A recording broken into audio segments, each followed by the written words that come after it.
Salam sejahtera, terima kasih karena bersama dengan saya di Nazilin Unity Channel. Ini keadaan terkini Menteri Besar Pahang, yaitu Muhammad Datuk Seri Wan Rosdi Wan Ismail. Selepas menjalani pembedahan di IJN, Menteri Besar Pahang maklum keadaan terkini beliau. Menteri Besar Pahang Datuk Seri Wan Rosdi Wan Ismail kini sudah mula bertugas.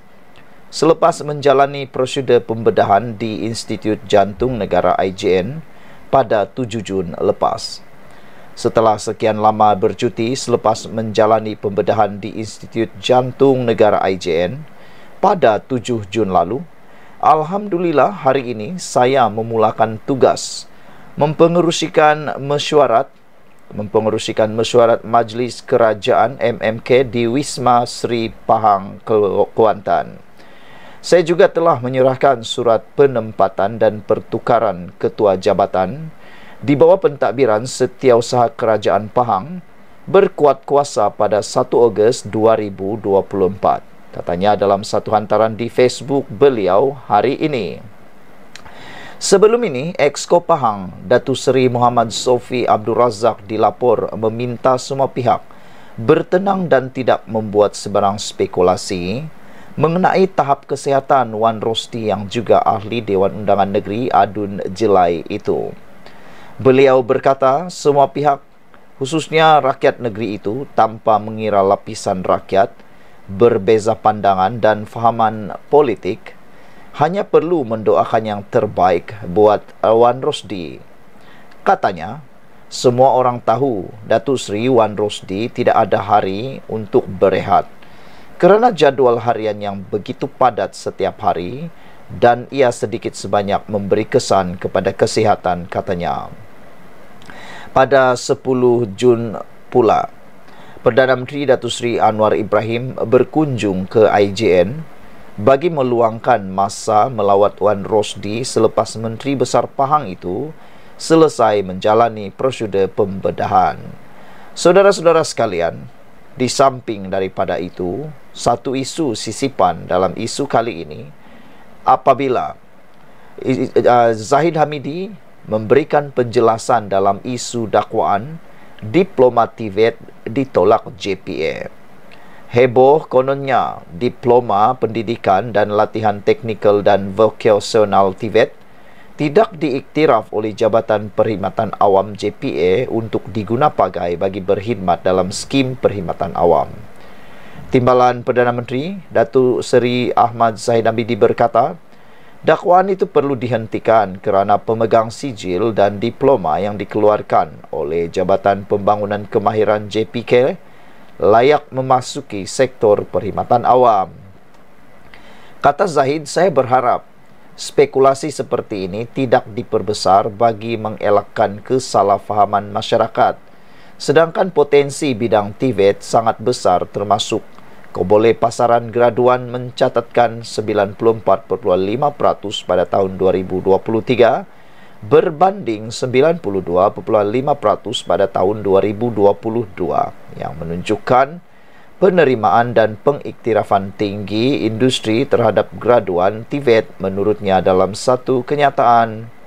Jelasnya, program terbabit dilaksanakan oleh Institut TVET berdasarkan pentauliahan oleh dua badan akreditasi utama iaitu Agensi Kelayakan Malaysia dan JPK berdasarkan Kerangka Kelayakan Malaysia.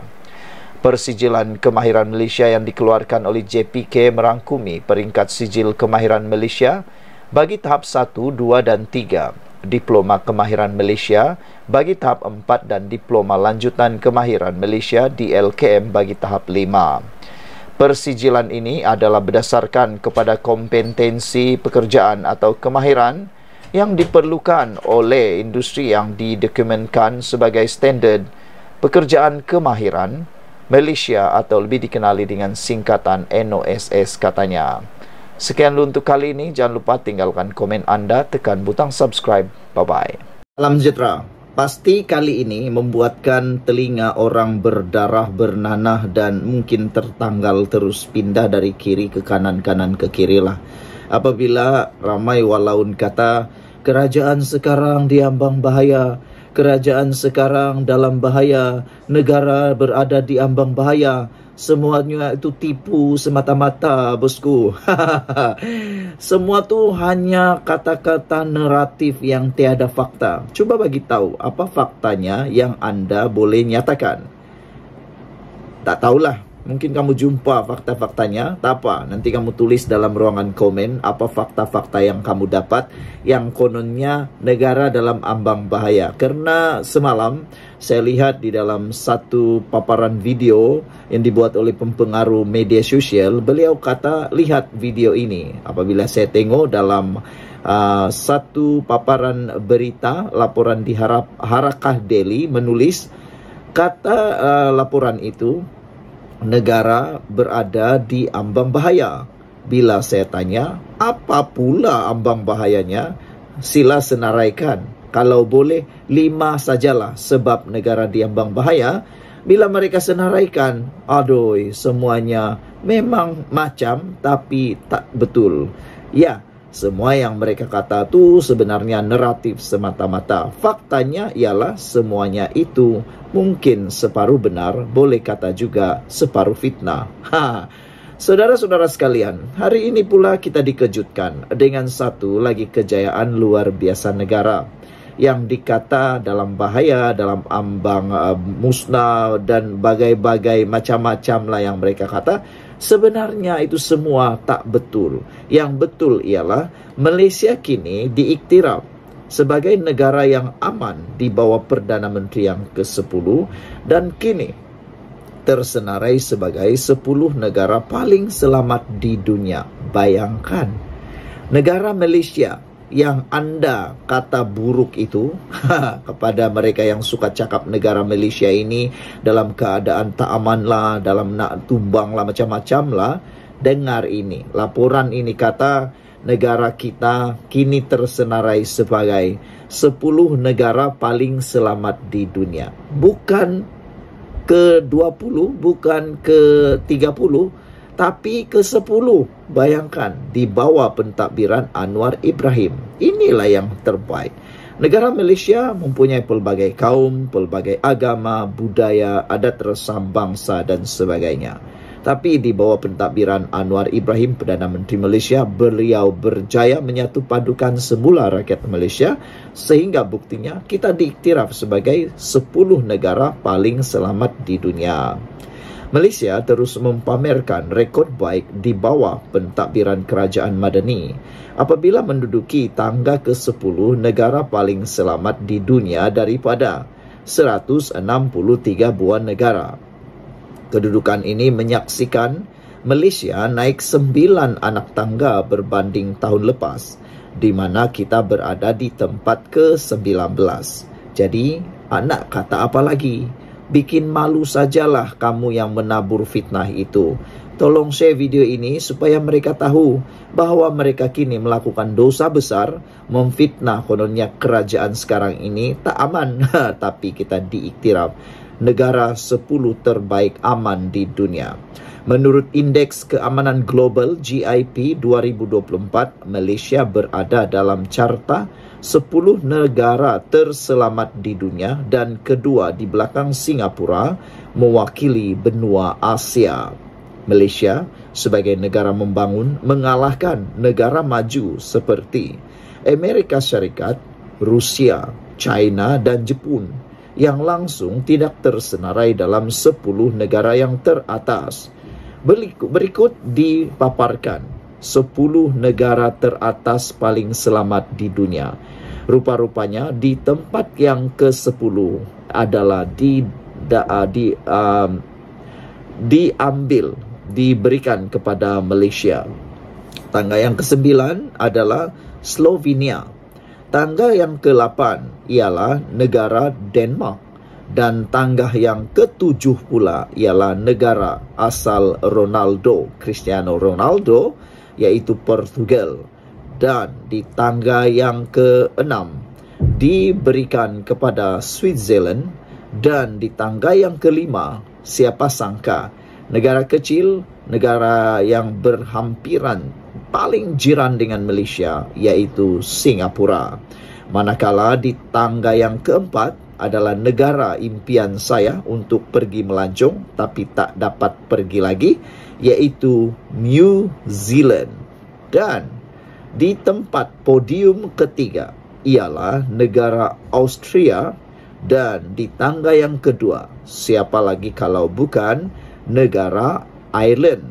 Dan pastinya anda tak sangka langsung bahawa negara paling selamat di dunia digondol oleh negara Iceland. Walaupun kita tidak menduduki podium 1, 2, dan 3, tapi kita berbangga Malaysia menjadi top 10 negara paling selamat di dunia. Kajian dilakukan firma Institute for Economy and Peace telah menyenaraikan Iceland berada di tangga pertama negara terselamat di dunia, manakala 3 lagi negara masing-masing berada di tangga kedua dan keempat ialah Ireland, Austria, dan New Zealand. 3 aspek utama diambil dalam mengukur tahap keamanan global, termasuklah keselamatan dan security, konflik yang berterusan, dan tahap militarisasi. Dalam konteks global, Malaysia adalah contoh bagaimana sebuah negara boleh mengimbangi antara pembangunan dan keamanan dalam pelbagai kaum yang ditawarkan. Sekian dulu untuk kali ini. Jangan lupa share video ini supaya semua orang tahu, dan terlebih-lebih lagi orang yang cuba nak memfitnah karena kononnya kerajaan kita ini kerajaan yang bakal diambang bahaya. Kerajaan kita sekarang dah tak aman. Kerajaan yang ada sekarang ini kononnya macam-macam lah, tak selesa, dan bagaimana macam mana sekalipun dia cakap, itu semua adalah cakap-cakap politik saja. Anda pernah dengar naratif?